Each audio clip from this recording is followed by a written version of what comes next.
تواصل السعودية استقطابها العديد من نجوم لعبة كرة القدم، وكان الحديث مؤخرا عن انتقال اللاعب المغربي حكيم زياش إلى نادي النصر السعودي.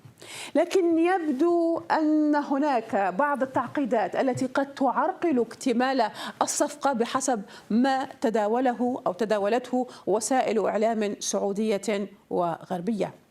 اختلفت التقارير حول الأسباب التي قد تمنع انتقال النجم المغربي حكيم زياش لاعب نادي تشيلسي الإنجليزي إلى النصر السعودي. بالنسبة للمواقع الغربية وبالأخص موقع فوت موركاتو الفرنسي، سبب الخلاف يعود إلى فشل زياش في اجتياز الفحوصات الطبية بسبب إصابة في الركبة، إذ تم اكتشاف نفس المشكلة في ركبته في شهر يناير الماضي عندما حاول زياش الانضمام إلى نادي باريس سان جيرمان. لكن حينها كان سبب عدم ذهابه إلى باريس سان جيرمان هي مشاكل إدارية من جهة نادي تشيلسي. الصحيفة الرياضية السعودية من جانبها نشرت تغريدة على تويتر تقول فيها أن النصر يصرف النظر عن التعاقد مع زياش ويوقف المفاوضات بسبب عدم الاتفاق على البنود.